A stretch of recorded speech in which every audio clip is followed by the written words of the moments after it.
Bakıda yaşanması ən pis 10 yer hansılardır? Bakı şəhəri günü-gündən böyüyür. Amma rahatlıq əksinə getdikcə yoxa çıxır. Hər kəs paytaxta yaxın olmaq istəyir. Amma bir çoxları şəhərin səs-küyü, tozu, tıxacı içində nəfəs ala bilmir. Elə yerlərdə vardır ki, gündəlik həyat orada sanki sınaq kimidir. Səhər işə çıxmaq bir macəra, axşam evə dönmək isə səbir testidir. Yerin Qulağı kanalı Bakıda yaşanması ən çətin 10 yeri araşdırıb.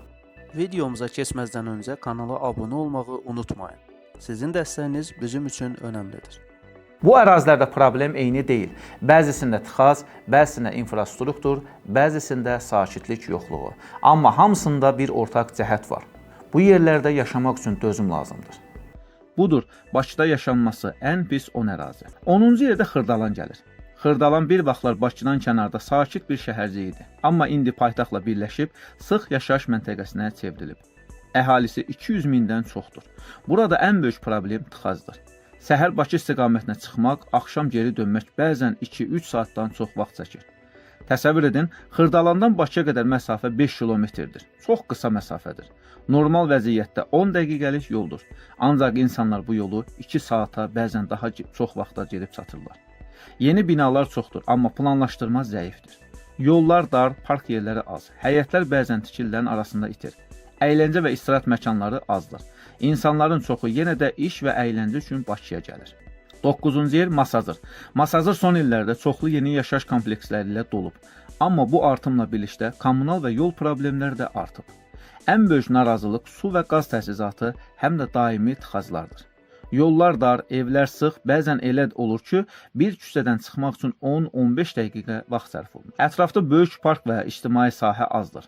İnsanların çoxu evdə qalmağa üstünlük verir. Çünki gəziləsi, dincələsi yerlər azdır. Yaxınlıqda Duz gölü var, amma təəssüf ki, o da istirahət üçün deyil. Daha çox ekoloji problem kimi qalır.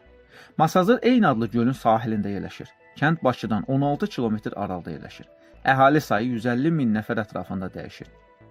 8-ci yerdə Yeni Yasamal ərazisi gəlir. Yeni Yasamal əvvəllər şəhərin ən perspektivli hissələrindən biri sayılırdı.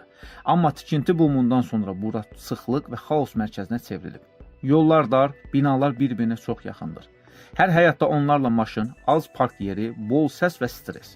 İstirahət parkları az, yaşıllıq məhdud, tıxac isə daimi problemdir. Sakinlərin çoxu bu ərazidə ev almağa peşmandır. Amma evini satmaq da çətindir. Çünki hamı eyni problemdən qaçır. Müxtəlif relyeflər ərazidə yerləşir. Yasamal rayonunun qərbindədir. Bir tərəfi Qaradağ rayonu ilə sərhəddir. Mənası ilə bağlı fikirlər müxtəlifdir. Yeni Yasamal adlanan əraziyə qədər maldarlıq güclü inkişaf edibmiş.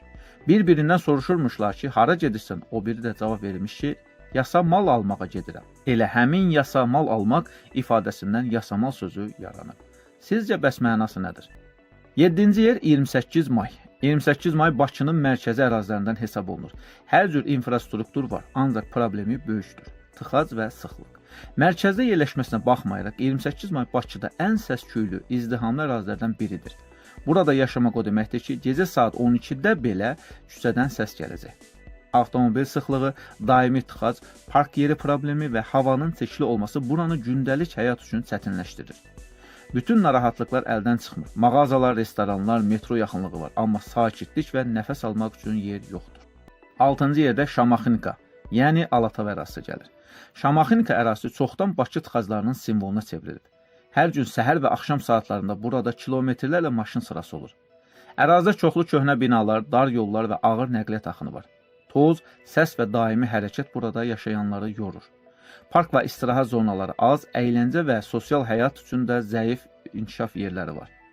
Bakıya rayonlardan gələnlər bu ərazidə 1 saat ən azı tıxacda qalırlar.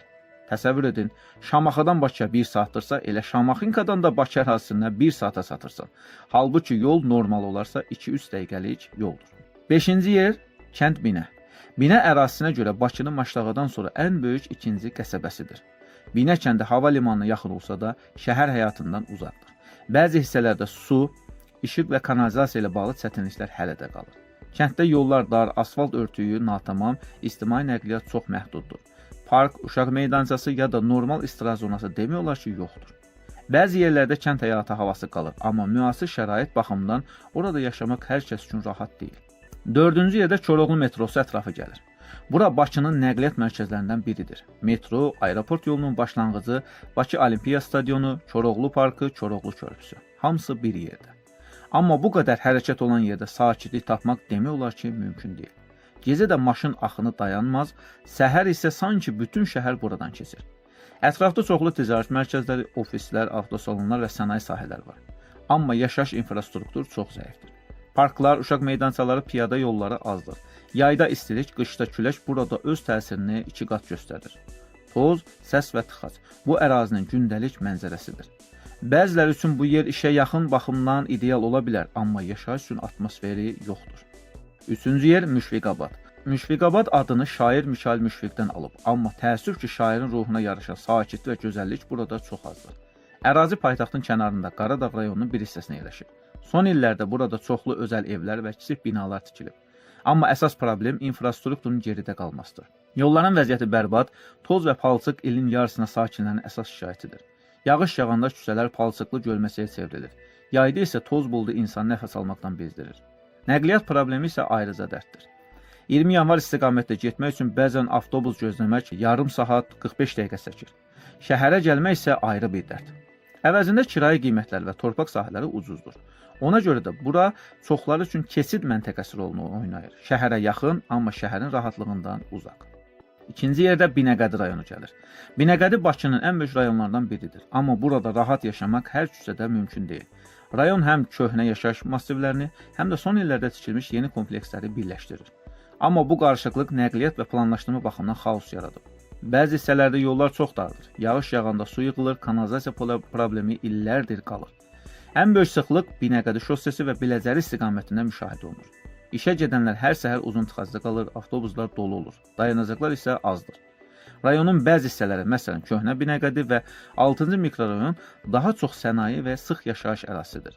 Bu da həm səs-küy, həm də hava çirkliliyi baxımından mənfi təsir göstərir.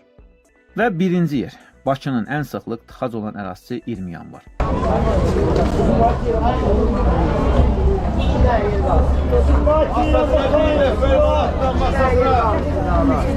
20 yanvar metro stansiyası ətrafı Bakıdakı ən strateji, amma ən sıx yerləşən ərazilərdən biridir. Burada demək olar ki, hər şey var. Metro, ticarət mərkəzləri, böyük yollar, əyləncə mərkəzləri. Amma bu, həm də daimi səs, tıxac və izdiham deməkdir. Ərazidə səhər saatlarında metro çıxışı tam dolur. Avtobus dayanacaqları tıxac içində qalır. Yeni tikililər çox olsa da, onların ətraf infrastrukturu çox vaxt yüklənməyə dözə bilmir. Havadakı qaz və səs səviyyəsi yüksəkdir.